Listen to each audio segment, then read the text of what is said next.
Les damos la cordial bienvenida entonces a nuestros invitados, un interesantísimo conversatorio a continuación con Lourdes Cuesta, asambleísta de Creo, Elizabeth Cabezas, asambleísta de Alianza País, y Rafael Ollarte, independiente. Rafael Ollarte, abogado constitucionalista. Aclaramos, Lourdes Cuesta, asambleísta independiente, correcto. Dicho esto, les damos la más cordial bienvenida. El tema es la formulación de los juicios políticos que están en marcha precisamente en la Asamblea a 4 vocales del Consejo de Participación Ciudadana, a Richard Martínez, ministro de Finanzas, y a María Paula Romo, ministra del Interior. Bienvenidos, bienvenidas, María Isabel, iniciamos. Sí, muchísimas gracias, la bienvenida para ustedes, muy amables por acompañarnos. Comencemos con un breve diagnóstico de la situación política. Ahí estamos, mi querido Carlitos. Ya, perdón por favor a la audiencia, estaba con el micrófono apagado. Les daba la más cordial bienvenida también a nuestros invitados y lo que les preguntaba para una primera valoración, un primer diagnóstico del clima político en el país y de gobernabilidad, para introducir el tema de los juicios políticos. Por favor, comenzamos con la asambleísta Lourdes Cuesta. Buenos días, muchas gracias por la invitación. Para mí un gusto estar acompañada hoy día de Elizabeth, del doctor Rafael Ollarte, a quienes tengo gran aprecio y cariño. Bueno, se ha hablado mucho de que hay ciertas exageraciones, he podido ver declaraciones que dicen sobre los juicios políticos. Hay que tener en cuenta que una de las labores que tenemos constitucionalmente establecidas los asambleístas es la fiscalización, y no se le debe tener miedo a los juicios políticos. Es una forma de decirle a un funcionario público sujeto de control político: venga al pleno de la asamblea, no a que le responda a 137 asambleístas, sino que tenga la oportunidad de responder cuestionamientos que hacen nuestros representados, que puedan responderle al país. No siempre un juicio político termina en censura, no siempre un juicio político termina en destitución, pero es la oportunidad incluso para que puedan acercarse a la Asamblea Nacional y que en el Pleno puedan presentar sus argumentos frente a los cuestionamientos que nacen, como digo nuevamente, de la misma ciudadanía. Así que no hay que temerle a los juicios políticos. No hay que temerle al juicio político. Al final del día voy a hacer uso de ese refrán: quien nada debe, nada teme, y es la oportunidad, como digo, que se tiene para ir a presentar sus pruebas de descargo frente a cuestionamientos que por supuesto tienen que ser bien fundamentados para que estos puedan seguir un proceso, un trámite que tiene requisitos específicos dentro de la Asamblea Nacional. Ya, pero no significa que se acaba una luna de miel con el gobierno, que un poco ha acompañado una legislatura en su proyecto político. Yo creo que la luna de miel del primer poder del Estado con el gobierno central puede traer graves consecuencias. No quiere decir que el momento que la Asamblea Nacional está ejerciendo su labor fiscalizadora ni está desestabilizando, ni está molestando, está ejerciendo la facultad de fiscalización que está constitucionalmente establecida. Para eso estamos. Entonces, más bien, cerramos los ojos, no preguntamos nada, dejamos que las cosas pasen y listo, no ha pasado absolutamente nada. Pero no se puede caer en el peligro del uso y abuso del recurso, porque se llama juicio político porque sí, sin argumentaciones jurídico-legales. Mire, si es que se llama porque sí, si es que no existen argumentaciones jurídicas, no existen argumentaciones legales, no pasan los filtros que deben pasar. El primer filtro es el CAL, en donde se revisa que se cumplan requisitos. Una vez que se cumplen esos requisitos y es calificado, pasa a una comisión de fiscalización que tiene la oportunidad de revisar el juicio político, la solicitud, llamar a los proponentes, llamar a quien está siendo enjuiciado, hacer un análisis y de hecho disponer, si es que procede el juicio para que pase al pleno, se archive y simplemente no pasa nada. Entonces, para que exista el juicio político se tiene que cumplir una serie de requisitos. Mañana a mí se me ocurre ponerle un juicio político al ministro del rock and roll. No voy a poner nombres ni nada para que no se sientan susceptibles. Pero ya nos damos cuenta más o menos quién es. Pero se me ocurre ponerle un juicio al ministro al ministro X porque se me ocurrió. No es porque se me ocurrió. Tengo que tener los sustentos, tengo que incluso anunciar las pruebas que voy a presentar y cuáles son los argumentos que me han llevado a eso. Al menos yo no soy partidaria de presentar las cosas sí porque sí. Yo he presentado un juicio político que fue llevado en el pleno, que fue del superintendente de comunicaciones Carlos Ochoa, y hoy estoy promoviendo el juicio político, como es de público conocimiento, a la ministra del Interior, hoy ministra de Gobierno, María Paula Romo. Bueno, le formulamos también una pregunta política al experto jurídico, pero sé que en usted hay como permitirse esa libertad. O sea, su valoración sobre el momento político, sobre la presentación de los juicios que ya no solamente tocan a, entre comillas, los adversarios del gobierno, sino al propio gobierno. A ver, tradicionalmente usted tiene unas visiones maniqueas respecto de los juicios políticos.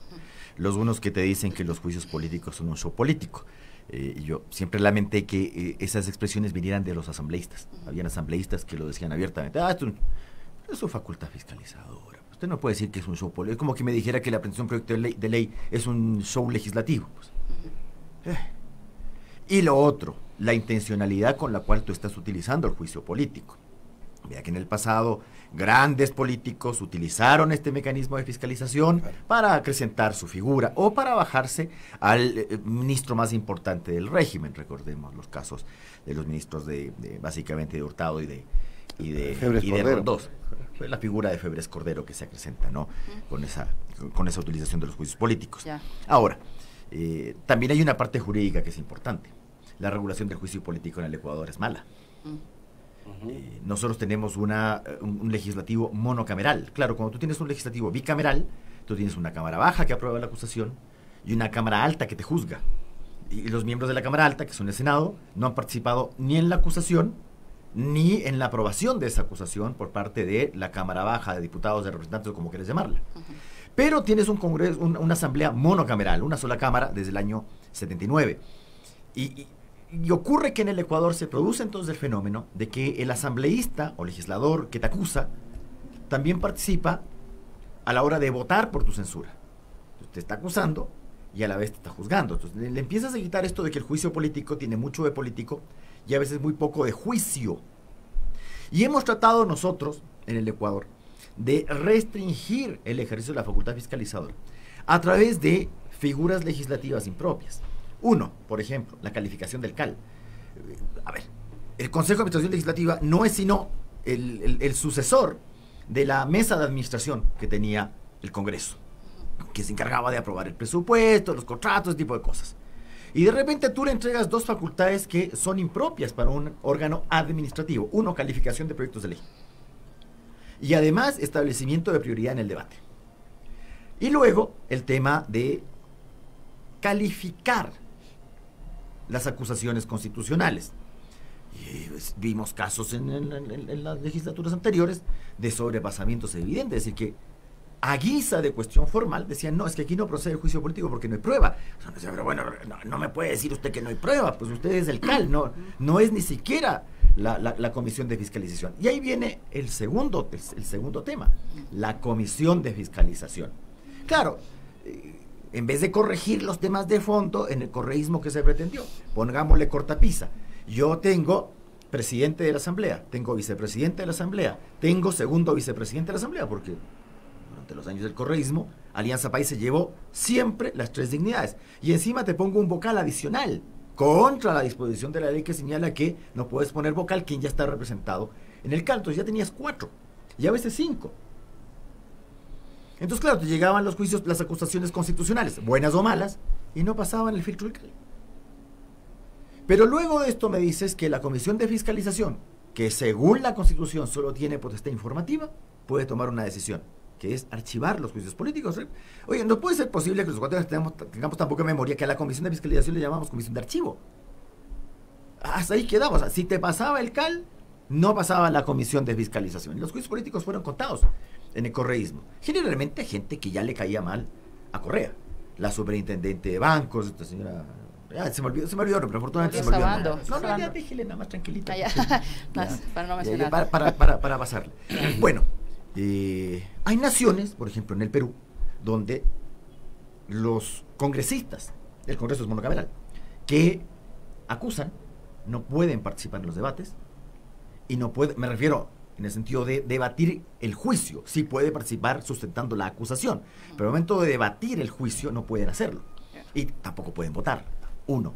2. No tiene esta clase de cortapisas. Bueno, eso no lo vamos a corregir Porque una cosa es con violín y otra cosa es con guitarra. Entonces, cuando yo estoy en el poder, pienso de una manera distinta, entonces trato de cubrirme. Es decir, no me interesa que esta cosa funcione en sentido institucional, sino en el tema de conveniencia política. Ya. Hoy día tenemos unos juicios políticos, unos que tienen sustento, otros que no tienen sustento. Y yo le diría que sí se les teme a los juicios políticos, porque a veces parece que el tema es votos. De hecho, te llegan juicios políticos. Eso, por ejemplo, la Constitución chilena lo impide. Te llegan juicios políticos con una cantidad de firmas que tú dices, pero sí está condenado el señor. O sea, salvo que se te vire un tipo que te está acusando, el tipo está condenado. ¿Para qué? Poco menos, ¿para qué vas a ir? Salvo para hacer presente que tú no has cometido la infracción. Bueno, esas cosas las tenemos ya 40 años, no las hemos corregido, yo veo muy difícil que las vayamos a corregir. Pero ¿cuáles deberían ser esos límites justamente? Porque si el juicio político solo se basa en votos, no estamos respetando un debido proceso, o sea, un mínimo, una mínima exigencia para ello. Pero sería engañarse decir que eso ha dejado de serlo.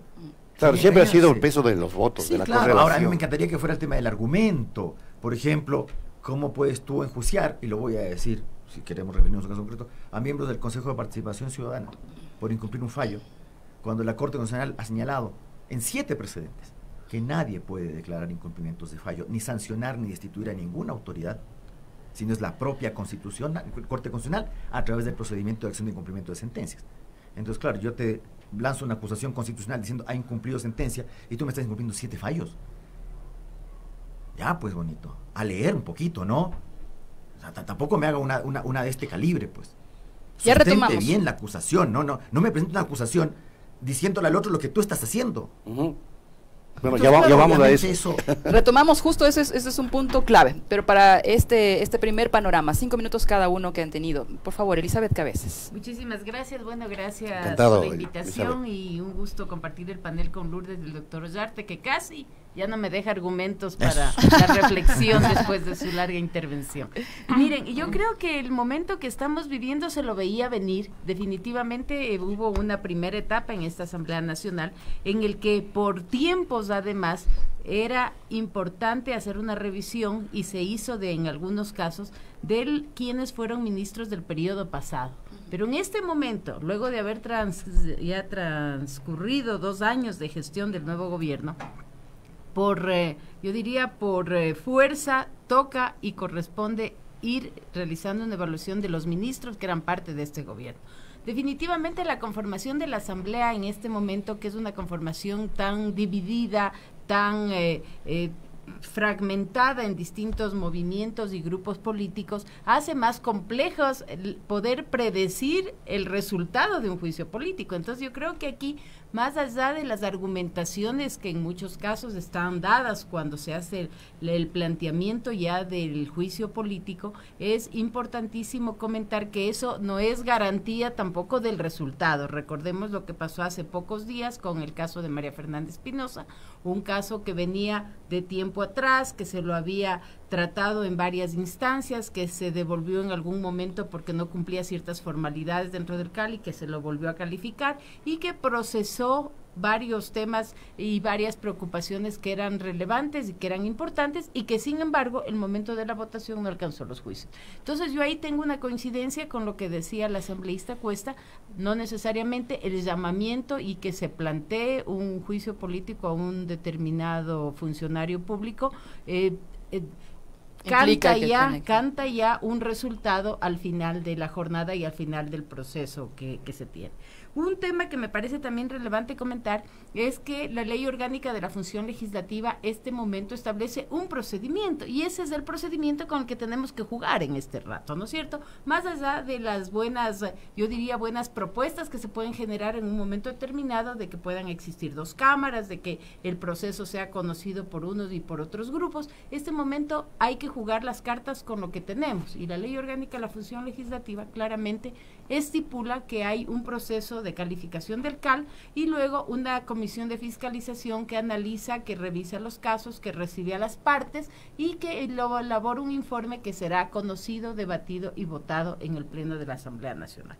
Yo creo que definitivamente el tema de plantear los juicios políticos no tiene que ser visto como un momento de ruptura ni con el Ejecutivo ni con nadie, sino como una necesidad de tomar explicaciones sobre situaciones que generan inquietudes en los asambleístas como representantes de la ciudadanía.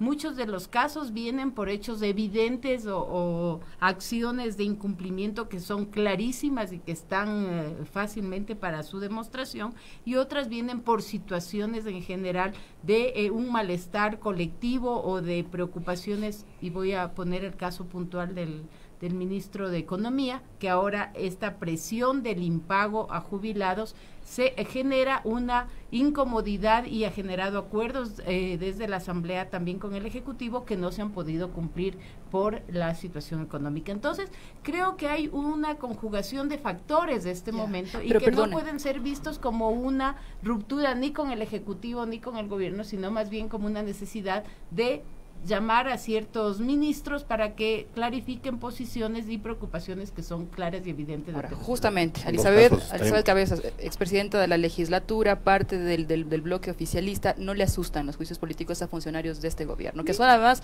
los más prominentes, si se quiere, los más... Claro, son los referentes. Mire, yo creo que no nos los de mayor confianza del presidente, porque además se presentan como necesarios para clarificar situaciones que han sido graves y complicadas.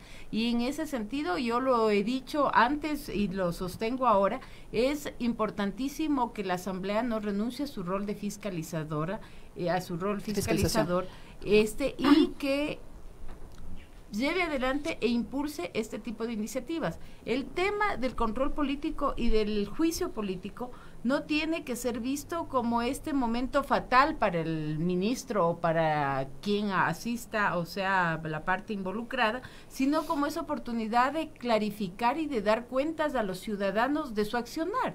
Entonces, no necesariamente tiene que ser tan temido como lo es ahora. ¿Por qué? Porque siempre ha estado atado a la posibilidad o casi a la seguridad de que al final del enjuiciamiento iba a terminar con la censura de ese ministro, cosa que no necesariamente sucede, y esa es una de las posibilidades, pero no necesariamente ahora. Con esta conformación de la Asamblea, nada está dicho. Claro, o sea, definitivamente es una conformación muy atomizada, muy diversa, y por lo tanto, dependiendo de lo que ellos puedan descargar dentro de sus posibilidades de exposición que tienen en las comisiones y en el mismo pleno, el resultado pues obviamente estará por verse. Ahora, en términos políticos no cabe duda que las dos figuras prominentes del régimen son las que van a ser enjuiciadas, aparte del juicio a los 4 vocales del Consejo Ciudadano. Está la ministra del Interior y está el ministro de Finanzas. Y claro, la gestión de la ministra de Finanzas, por cierto, es la más visible en el país. Ha estado envuelta en una serie de, una vorágine de acontecimientos que evidentemente requerían de una decisión concreta del propio régimen. Si el régimen no da respuesta, hay una reacción política de la Asamblea, y ahí sí se puede evidenciar sin lugar a dudas, y le pregunta a la asambleísta Cuesta, rupturas de apoyos de gobernabilidad que nacieron en un primer momento en la propia Asamblea, con un acuerdo político que logró la actual nominación de las autoridades legislativas. Bueno, con respecto a los acuerdos políticos no puedo yo comentarle, porque yo no he sido parte de los acuerdos políticos. Yo soy una asambleísta independiente que en realidad me he dedicado a trabajar, y a la expresidenta de la legislatura le constará que mi trabajo ha sido constante en la Asamblea.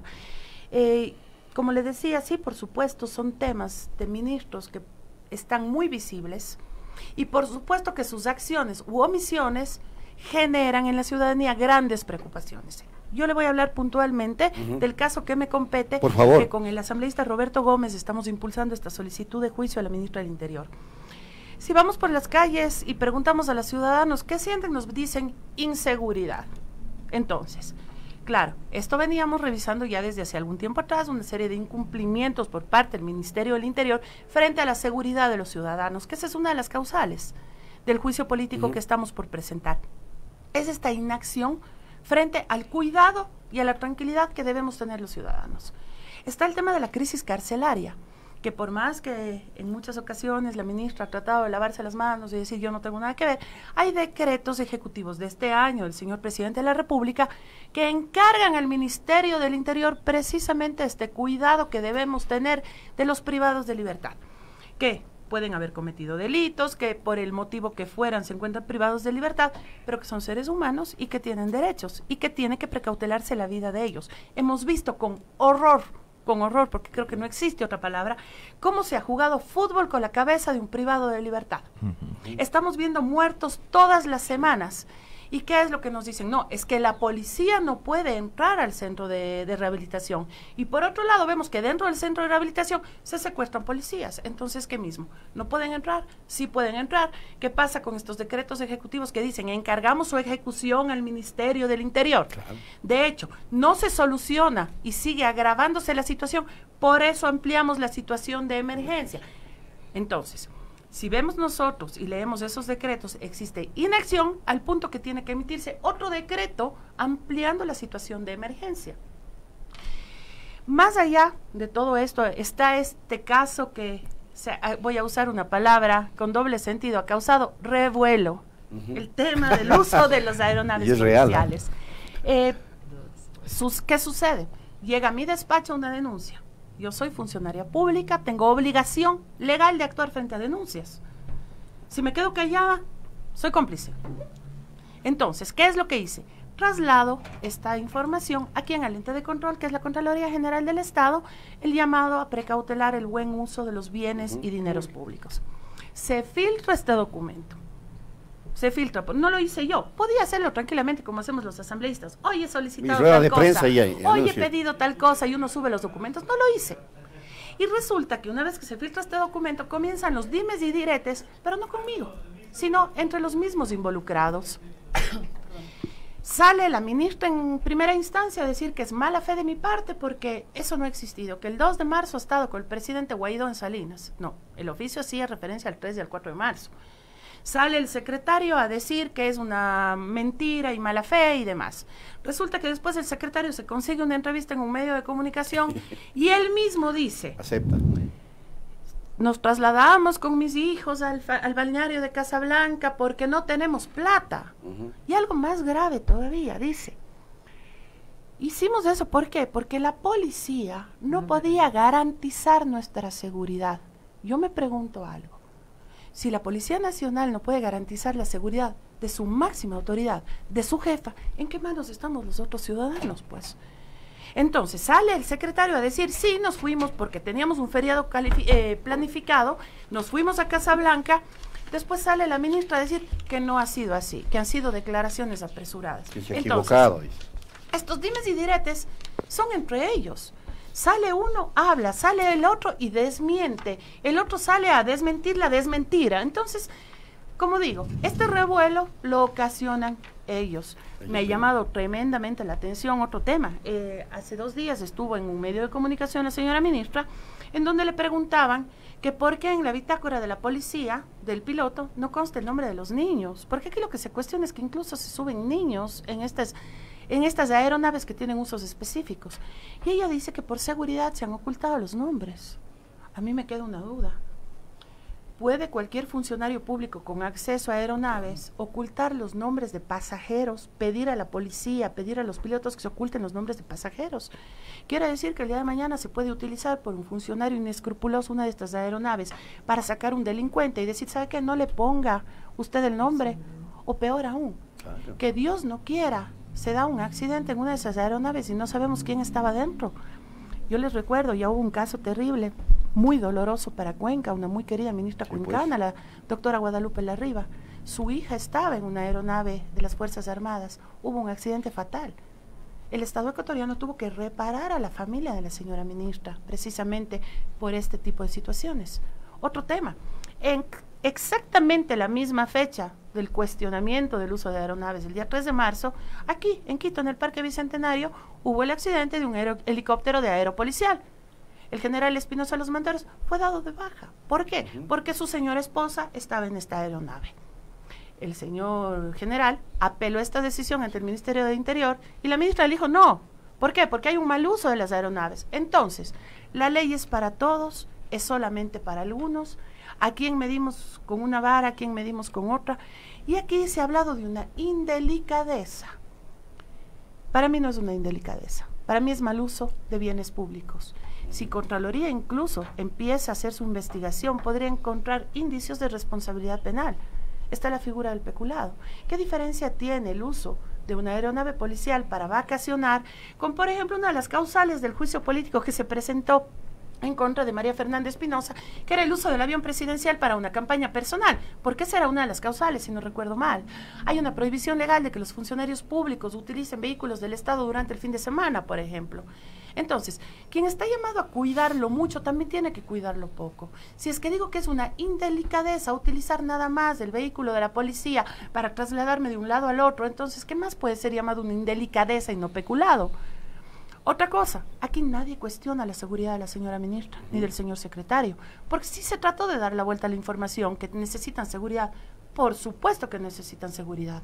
Lo que debían hacer es, una vez terminado el acto en Salinas, tomar su vehículo particular con los niños y dirigirse vía terrestre con 20, 30, 50, 80 guardaespaldas, lo que ellos quisieran, a su lugar de vacaciones, o comprar un pasaje en cualquier aerolínea comercial como cualquier ciudadano y trasladarse a su lugar de vacaciones. Pero que no vengan a contestarnos a nosotros que porque no tienen plata se han ido de vacaciones en vehículos del Estado.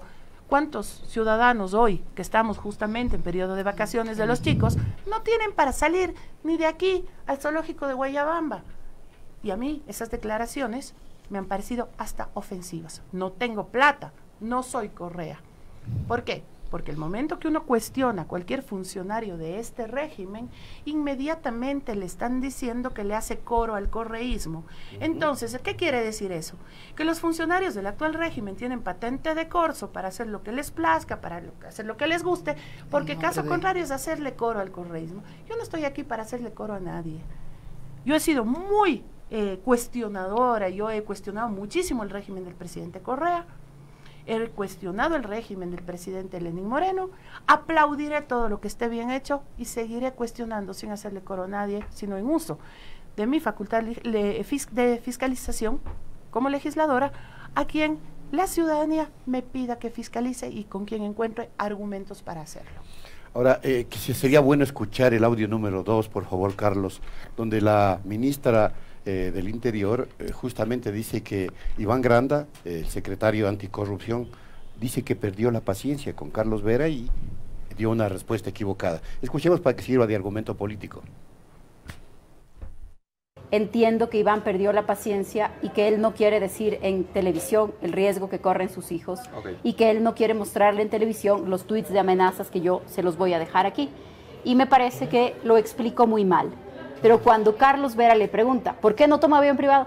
No es esa nuestra realidad. Nosotros no nos movilizamos de esa manera, no es nuestra realidad, no habría estado en nuestros planes, estábamos en un viaje de trabajo y entiendo que Iván perdió los papeles y perdió la paciencia. ¿Respuesta equivocada? Y sí, respuesta equivocada, respuesta apresurada, perdió la paciencia, y también lo entiendo porque a mí me resulta difícil hablarle de esto. Y entiendo que a Iván le resulta todavía más difícil explicarle los riesgos que corre su familia. ¿Puede una ministra dar una respuesta de este nivel? Le pregunto al abogado Ollarte, porque aquí están envueltos criterios jurídicos legales. Ella tiene que ir a defenderse a la final en un juicio político. Perdón, si la vas a arreglar así, mejor cállate, ¿no? O sea, a ver, uno. Le estás desmintiendo a tu conviviente, que además es un funcionario público. Y estás diciendo que además el tipo es un incapaz. Porque todos podemos perder la cabeza. Pero el hecho de que uno se enflaute con un periodista, ¿qué pasa, no? Que no fue el caso, ojo. Sí, porque yo le vi muy tranquilo. Yo le vi muy tranquilo. Pero digamos, a ver, pero que ahí uno se equivoque respecto de los hechos. Uno se puede equivocar de cómo dice las cosas. De la forma.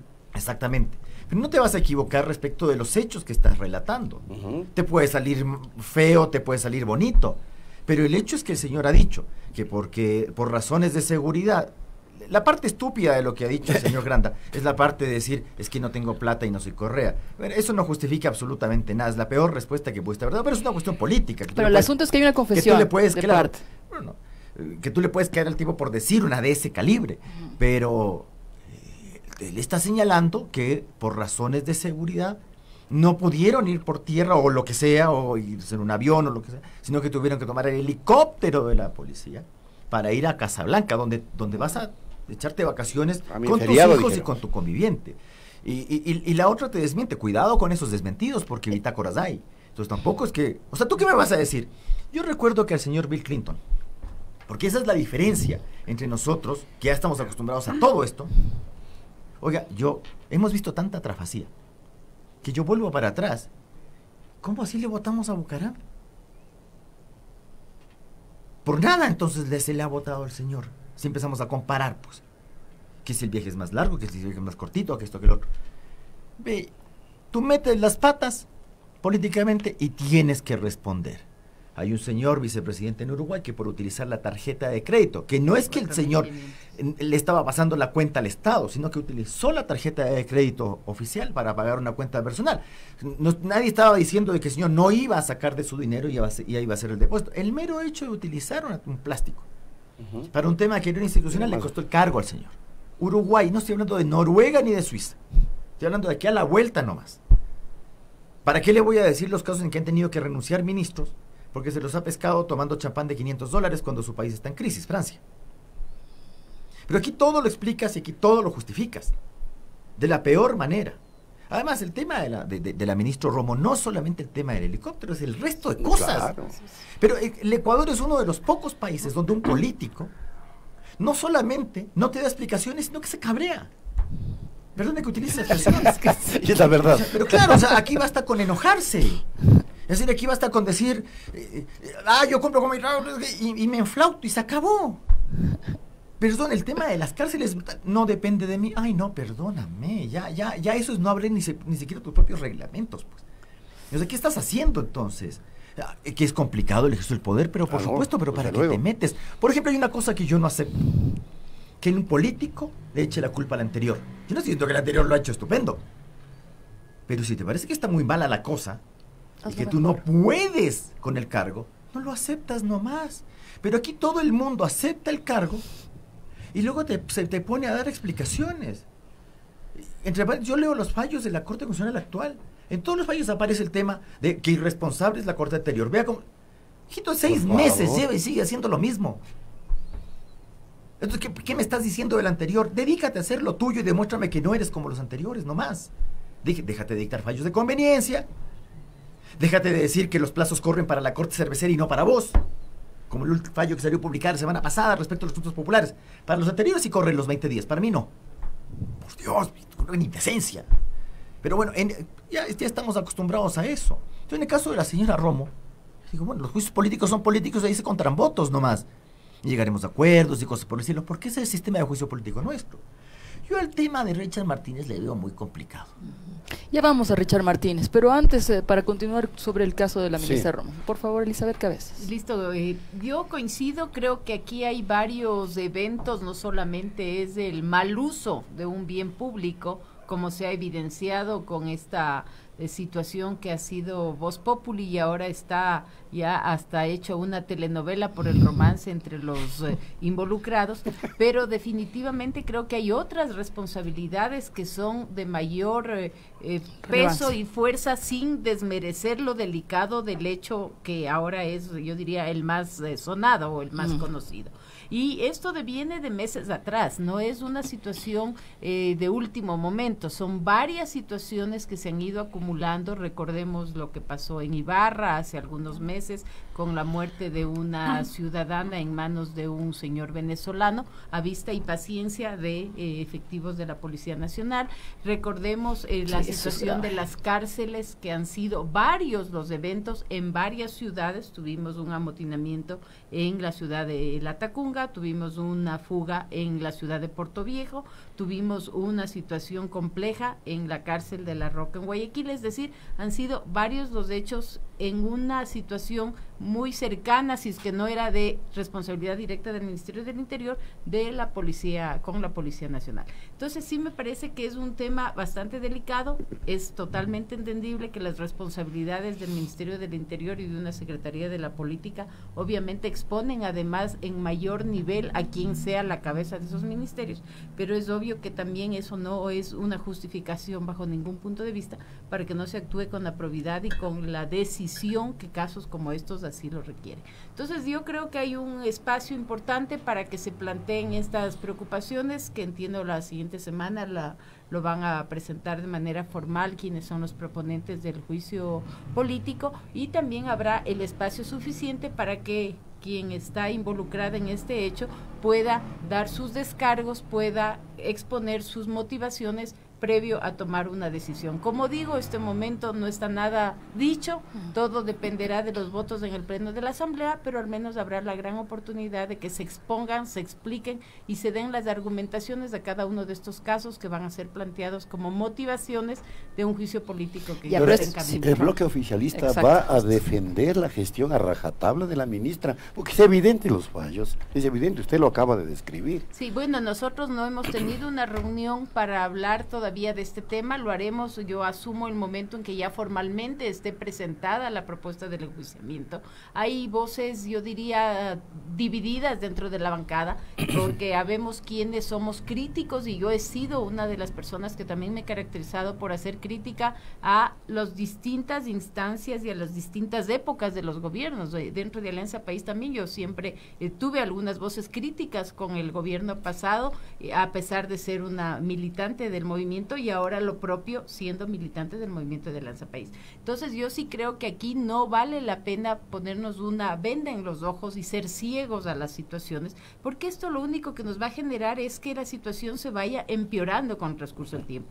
Creo que hay ciertas cosas en las que vale la pena hacer un pare, hacer una revisión de lo que se está realizando y evitar que más bien situaciones más complejas se puedan dar a futuro, entendiendo además de que esto no es un tema personal contra quien lidera la cartera, en este caso del Interior, sino más bien un cuestionamiento a la forma como se están dando los temas o cómo se están manejando estas situaciones, y más bien cambiar tal vez la estrategia, tomar otro tipo de acciones o de decisiones para corregir y enrumbar de mejor forma justamente las, yo diría, los mecanismos de control. El tema de la inseguridad es gravísimo, se ha incrementado el robo a personas de una manera bastante exponencial. Hay una estadística que dice que se ha incrementado el 9.50 y algo % en los últimos meses. Entonces me parece que no es un tema de ir ocultando. ¿Por qué? Porque la gente lo siente. La semana pasada, perdón, al inicio de esta semana, el día martes, una compañera asambleísta salía de su casa,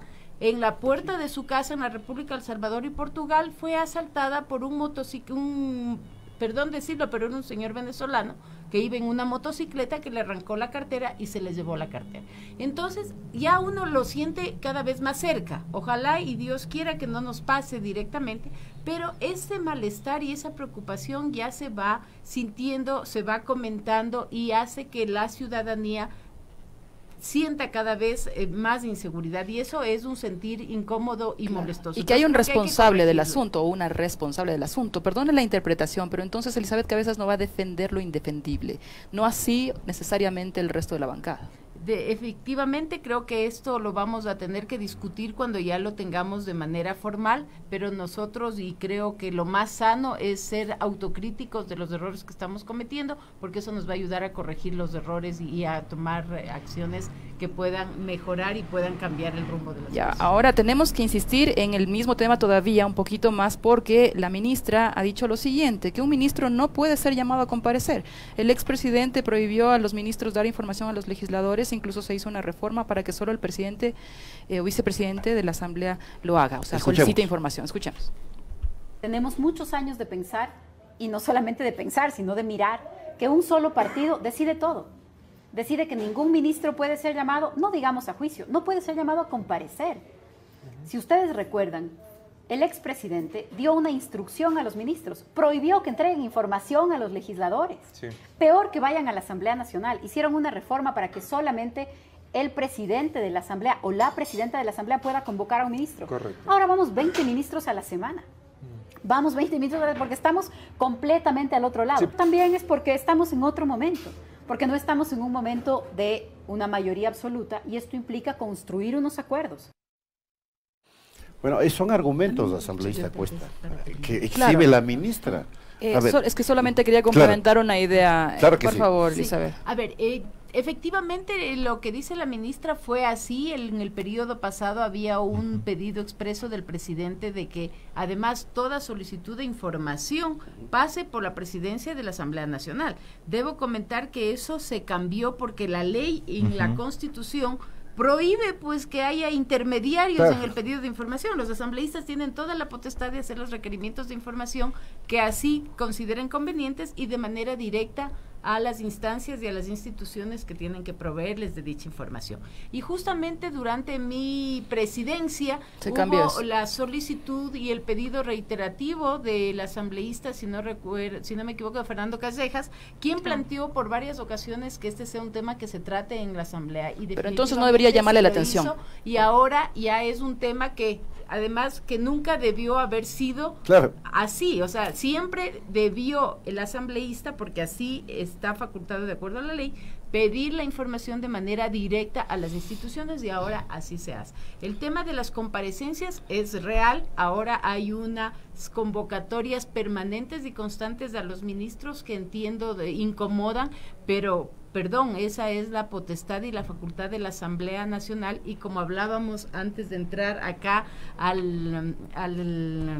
la mesa de discusión, lo comentábamos afuera con Lourdes y con el doctor Ollarte, a veces sucede que de una situación extrema en la que nadie pide las cosas, en donde no hay convocatoria, se puede pasar a la época de exigir, de pedir y de invitar permanentemente. O sea, pueden haber los dos extremos. En ninguno de los casos esto puede ser saludable, pero sí es necesario y las veces que se requieran que ellos asistan por los distintos temas, tendrán que así hacerlo. La Asamblea no está para incomodar, pero sí está para pedir información y esa solicitud de información, qué mejor que lo hagan quienes son los responsables de las instancias y las cabezas de los ministerios. Ya, un juicio político es un juicio político. Es un juicio político. Bueno, a ver, por favor. ¿Usted confía entonces en que se da trámite al juicio político a la ministra? ¿Usted también se va a sumar, evidentemente, al juicio político que se planteará en contra del ministro de Finanzas?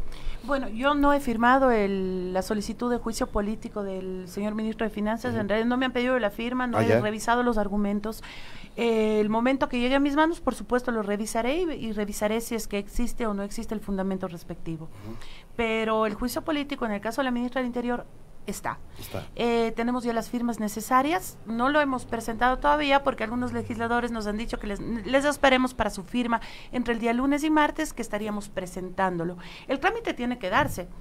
Nosotros presentamos, el presidente recibe y notifica al CAL para esta calificación, que ojo, aquí hay que aclarar algo, el CAL no tiene que evaluar absolutamente nada, viene a hacer una suerte de revisión de un checklist, cumplió esto, sí, pase, y dará paso a la comisión de fiscalización.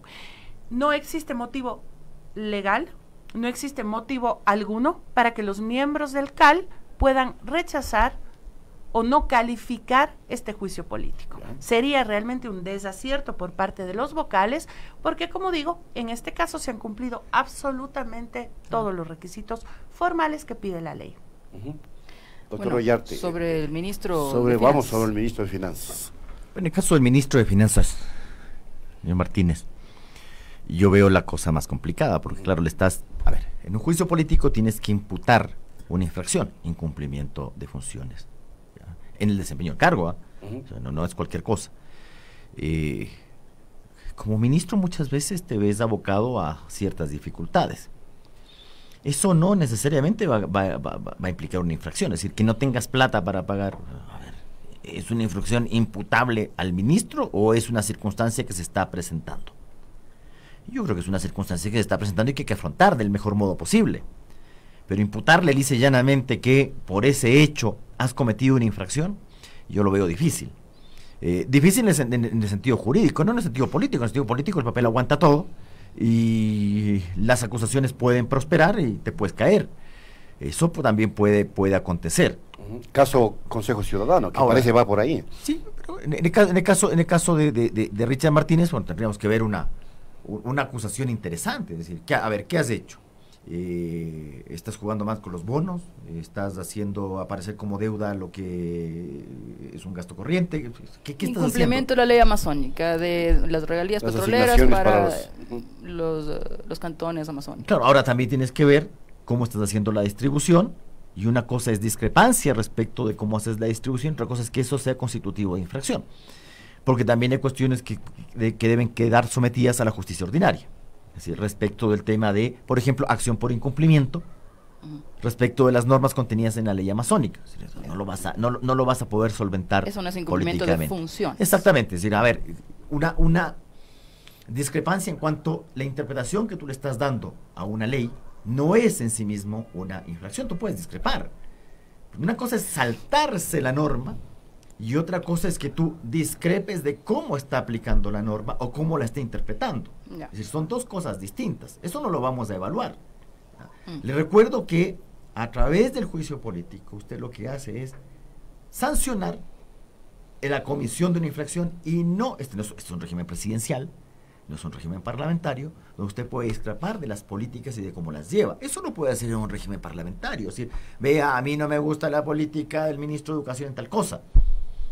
Voto de desconfianza. En algunos sistemas incluso eso acarrea la caída de todo el gabinete, e incluyendo la del gobierno. Pero en un sistema presidencial republicano lo que usted hace es juzgar faltas. Juzga políticamente la comisión de una falta y no cómo estás llevando la política. Ahora, si vamos al pasado ecuatoriano, hemos hecho lo primero. Usted recuerda que anteriormente los ministros de economía, o los ministros de hidrocarburos, ¿usted se acuerda? Duraban muy poco, 6 meses. La primera que subía la gasolina, listo, afuera. te fuiste. Y tuvimos una cosa, tuvimos 16 ministros de hidrocarburos, porque claro, subía la gasolina, se reajustaba el precio, te fuiste. Bueno, podemos seguir con esa insana costumbre o corregir las cosas. Yo le digo, nuestro sistema de juicio político es harto deficiente. Ya, ahora hay que hacer una reforma en ese sentido. No, a ver, es que usted no tiene que estar. A ver, aquí nosotros en el Ecuador también creemos que usted todo es puede vía corregir ley. las cosas a punta de reformas o a punta. Hagamos otra constitución más para comenzar a violar una nueva. Eso es lo que vamos a hacer. Ya, pero Yo no poner más dudo- requisitos para los juicios políticos. Solamente una propaganda. Yo no soy partidario de las constituyentes, pero no me engaño. ¿Cree alguien que al año 2022 no va a haber una constituyente? Tanta revela que está haciendo con la corte tal, con el tribunal tal, con la cosa. Si esto el año 2022 a lo sumo va a comenzar de nuevo, así somos nosotros, creyendo de que haciendo una norma la vas a respetar. Ya, pero mientras tanto, como dijo incluso usted tiene casos en los cuales modifica la norma y sigue actuando como Echa la que ley, no la echa ha la modificado. Así Además. somos. Así pasa. Bueno, concluimos, por favor, Elizabeth Cabezas. A ver, respecto al planteamiento del juicio político de Richard Martínez, yo tengo también algunas preocupaciones que las voy a exponer. Más allá de las motivaciones y de las razones que en este momento se han plasmado en estas solicitudes de juicio político, me da a mí una preocupación fundamental, que es el tema de la figura que representa en este caso el tema económico, que es el ministro, cuando en este momento se ha suscrito acuerdos internacionales, convenios con el Fondo Monetario Internacional, con distintas organizaciones para el cumplimiento de una agenda económica que en el camino busca fundamentalmente darle estabilidad económica al país, sobre todo en el ámbito de sostener un proceso de dolarización que es fundamental y que bajo ningún punto de vista se lo puede poner en riesgo. Y cambios en estas figuras son bastante simbólicas. ¿Por qué? Porque obviamente no solamente tiene que ver con el hecho de que viene otro ministro, sino la línea que este ministro puede impulsar en el camino. Entonces, realmente si nosotros queremos marcar una línea de confianza a los inversionistas internacionales, a los miembros de los organismos internacionales, un cambio en la figura del ministro de Economía puede tener una muy mala lectura en ese sentido, y eso es lo que a mí me preocupa. Creo que este momento el país ha avanzado en en varios ámbitos, tenemos una situación económica muy compleja, definitivamente para nadie es de eso desconocido. Tenemos un incremento mensual del tema de endeudamiento para ir cubriendo el déficit, pues obviamente de la caja fiscal, y eso sí es un tema complejo, muy complicado. Entonces, un mensaje de confianza debería ser mantener, ¿no es cierto?, la figura del ministro, más allá de quien sea, hablo más bien como concepto, que los cambios en una figura de quien maneja la parte económica pueden tener estas lecturas y estos mensajes de desconfianza ante los organismos internacionales. No he suscrito yo ningún pedido de enjuiciamiento político al ministro Richard Martínez, no he revisado tampoco las argumentaciones, pero entiendo en este caso que es justamente uno de los pedidos, y el primero fue por el incumplimiento de la ley amazónica. Ajá. Y luego tenemos la suma ya de lo que fue el incumplimiento del acuerdo para el pago de los jubilados, por ejemplo. Entonces, hay situaciones incómodas, es verdad, pero como ha dicho el doctor Ollarte, yo comparto, también hay que ver en qué escenarios se están manejando y bajo qué presupuestos se están moviendo las cosas. Yo creo que es una situación compleja, creo que puede ser un muy mal mensaje hacia afuera, lo que represente un cambio en ese ministerio, y nada está dicho, ninguna carta está echada hasta que esto no esté en el pleno de la Asamblea Nacional. Definitivamente ahora la situación es muy en la cuerda y en la línea, y entonces no podemos saber exactamente qué puede suceder sino hasta el final. Una cosilla. Claro, se está diciendo que en el caso de Martínez también es el tema del acuerdo con el Fondo Monetario Internacional, por no haberlo pasado por la Asamblea Nacional. Yo solamente debo hacer presente que esta Corte Constitucional, la actual, la de lujo, ha indicado que esa clase de decisiones no son tratados internacionales, por si acaso, si es que se quiere fundamentar alguna acusación en ese sentido. Ya. Su reflexión final, asambleísta Cuesta. Sí, qué pena que no hubo tiempo además para el Consejo de Participación Ciudadana, porque evidentemente eso es otro tema que puede dar un mal mensaje al concierto internacional si es que no se hacen las cosas como debería proceder en derecho. Por favor. Bueno, yo creo que como mensaje final, habemos asambleístas que estamos trabajando, que estamos cumpliendo definitivamente con la labor que nos encomendaron, que es la de legislar y la de fiscalizar. Sigo trabajando en eso. Yo no voy a caer en el juego de que el momento que se haga un cuestionamiento se está queriendo hacer por un tema personal, que no existe en este caso, por ganas de desestabilizar, que soy la última a la que le interesa que el país se desestabilice, porque nos desestabilizamos todos, pero estoy convencida que mientras se actúe con transparencia, nadie tiene que tener miedo a que se le hagan cuestionamientos. Perdón, ¿le cuestionaron por desestabilización también? Me han preguntado si es que soy parte de las ganas de desestabilizar el país. Nada más alejado de eso. Yo quiero que el presidente Lenin haga bien las cosas, porque si él hace bien las cosas, nos va a ir bien absolutamente a todos. Ahora, voy a seguir cuestionando a quien no haga bien las cosas, voy a seguir llamando la atención de quien no cumpla con sus funciones, voy a seguir llamando la atención en lo mucho y en lo poco de quien abuse de los fondos y de los bienes públicos. Muchas gracias.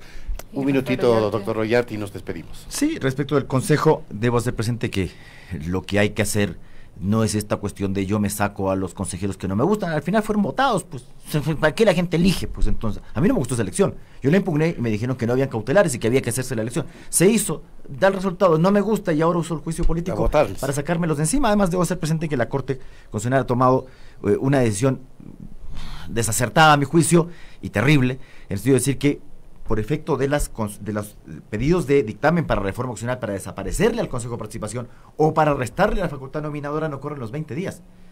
Y que en ese entonces no hay dictamen ficto, porque el asambleísta Villamar estaba pidiendo en el Consejo Electoral ya las cartillas para recortar firmas. Y resulta que la Corte saca la semana anterior un fallo indicando que en esos casos no corren los 20 días y que no hay dictamen ficto.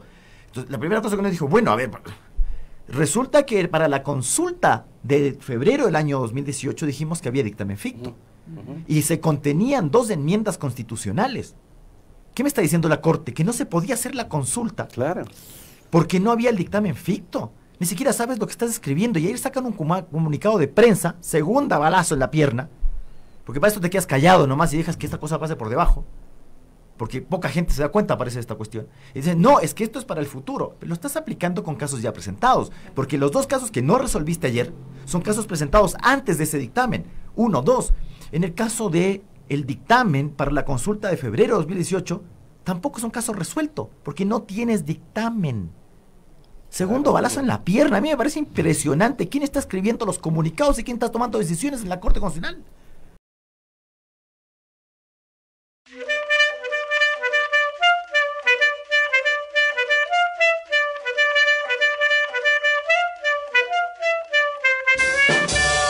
Pichincha Universal